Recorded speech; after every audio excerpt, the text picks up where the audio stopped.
Bos días, amigos, desde o meu recuncho de Trevinca. Quizais haxa quen crea que se perde a un ser querido cando o seu corpo deixa de respirar. Pero un ser querido é algo máis que un corpo.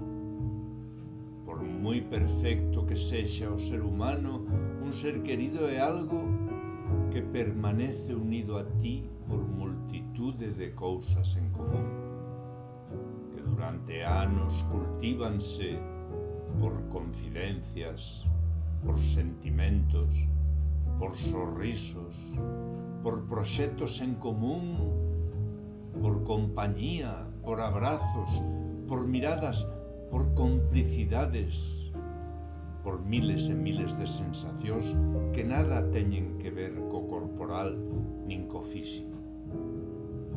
Eu perdín ao meu ser máis querido fai xa 5 anos, aínda que o seu corpo segue a respirar. Pero ela hai xa tempo que non vive, non comparte xa conmigo esa sensación que a noite do último día de 1969 comenzamos a desenvolver en común.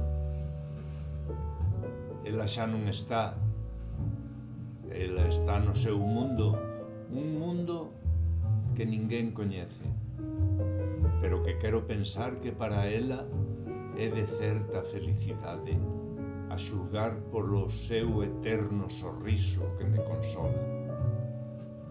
Sei moi ben que carezo de fe.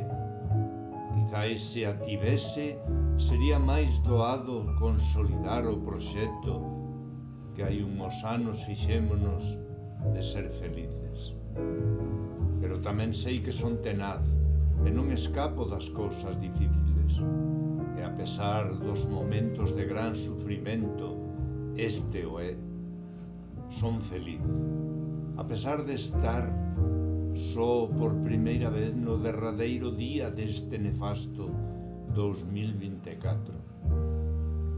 A pesar de ser o primeiro fin de ano que non celebrarei con ela desde fai 57.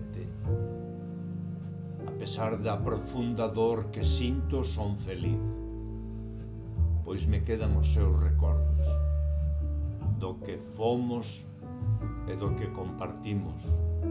Son feliz porque o primeiro día de 2025, cando me achegue a súa cadeira de rodas e endereite a súa cara e mire aos seus profundos ollos, ela sorreirame, aínda que non saiba quen son. Eu sei moi ben quen foi ela.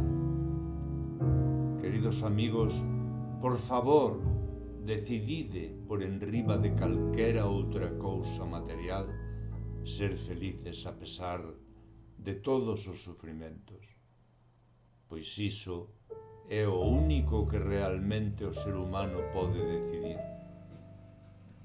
Afrontemos o 2025 con enerxías renovadas. Por favor, amigos, ser felices.